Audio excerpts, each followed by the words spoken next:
শ্রীকৃষ্ণের শহর দ্বারকা কীভাবে তলিয়ে গেল সমুদ্রের নিচে?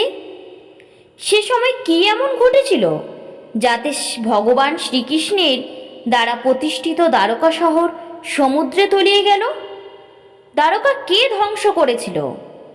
দ্বারকা কি প্রাকৃতিক দুর্যোগে ধ্বংস হয়েছিল, না মাতা গান্ধারীর অভিশাপে এই দ্বারকা নগরী তলিয়ে যায় সমুদ্রের নিচে? এই সমস্ত প্রশ্নের উত্তর যদি জানতে চান তাহলে অবশ্যই আমার ভিডিওটি শেষ পর্যন্ত দেখতে থাকুন। আপনারা অনেক কিছু তথ্য এই ভিডিওর মাধ্যমে জানতে পারবেন। চলুন তাহলে শুরু করা যাক অতীতের পৌরাণিক কাহিনী সম্পর্কে। হিন্দু ধর্মের 4টি ধামের একটি হলো দ্বারকা ধাম। ভগবান শ্রীকৃষ্ণের শহর বলা হয় সেই ধামকে। দ্বারকা ধাম গুজরাটের কাথিয়া যাওয়ার অঞ্চলে আরব সাগরের কাছে অবস্থিত। গুজরাটের দ্বারকা শহর হলো সেই জায়গা যেখানে ভগবান শ্রীকৃষ্ণ প্রায় 6000 বছর আগে দ্বারকা শহর প্রতিষ্ঠা করেছিলেন। দ্বারকার স্থানীয় বাসিন্দাদের মতে অতীতে যেই স্থানে ভগবান শ্রীকৃষ্ণের ব্যক্তিগত প্রাসাদ ও হরিগৃহ দাঁড়িয়েছিল, আজ সেখানে দাঁড়িয়ে আছে দ্বারকাধীশ মন্দির। তাই কৃষ্ণ ভক্তদের দৃষ্টিতে এটি একটি মহান তীর্থক্ষেত্র। দ্বারকা শহর আদি শঙ্করাচার্য কর্তৃক প্রতিষ্ঠিত দেশের 4টি ধামের মধ্যে একটি। শুধু তাই নয়, দ্বারকা শহরও পবিত্র সপ্তপুরীদের মধ্যেও অন্যতম। আজ আমরা এই মন্দিরের যে বর্তমান রূপটি দেখতে পাই সেটি 16 শতকে প্রাপ্ত হয়েছিল। দ্বারকাধীশ মন্দিরের গর্ভগৃহে একটি রূপার সিংহাসনে ভগবান শ্রীকৃষ্ণের গাঢ় রঙের 4 বাহু মূর্তি বিরাজমান। এখানে তাকে রণচোদ্বিজও বলা হয়। ভগবান তার হাতে শঙ্খ, চাকতি, গদা এবং পদ্ম ধারণ করেছেন। মূল্যবান গহনা ও সুন্দর পোশাকে সুশোভিত প্রতিমা সবাইকে আকৃষ্ট করে। জনশ্রুতি অনুসারে মথুরা ত্যাগ করার পর ভগবান শ্রীকৃষ্ণ তার পূর্বপুরুষদের ভূমিকে আবার বাসযোগ্য করে তুলেছিলেন। তিনি ধ্বংসপ্রাপ্ত নগরী দ্বারকায় একটি নতুন শহর স্থাপন করেছিলেন। সে সময় কী এমন ঘটেছিল যাতে ভগবান শ্রীকৃষ্ণ দ্বারা প্রতিষ্ঠিত এই দ্বারকা শহর সমুদ্রে তলিয়ে গেল?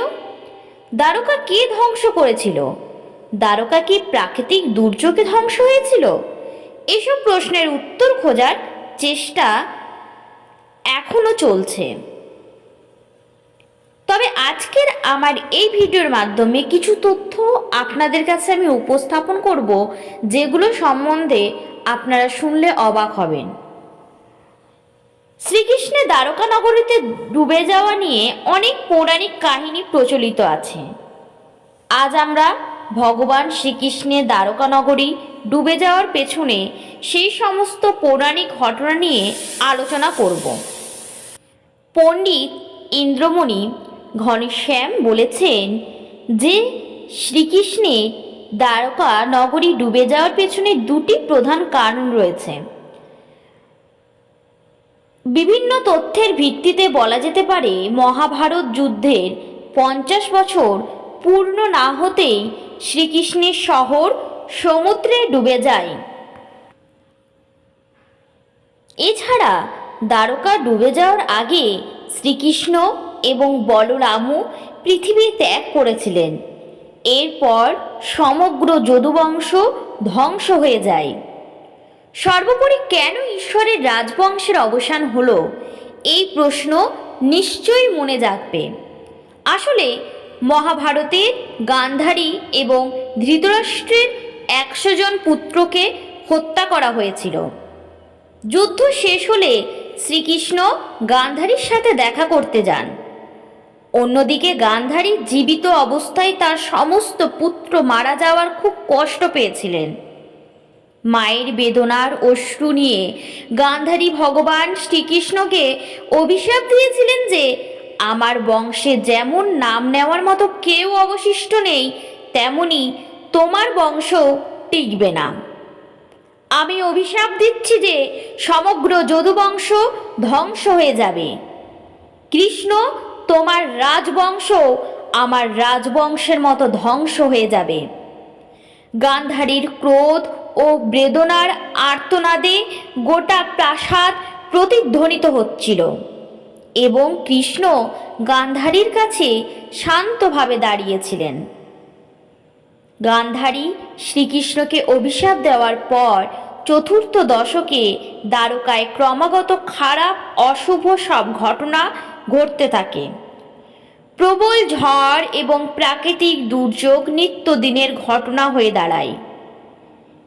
এভাবেই ক্রমাগত চলতে চলতে একদিন প্রবল ঝড় বৃষ্টির কারণে শ্রীকৃষ্ণের নগরী দ্বারকা তলিয়ে গেল সমুদ্রের নিচে। আশা করছি এই ঘটনা জেনে আপনাদের ভালো লেগেছে।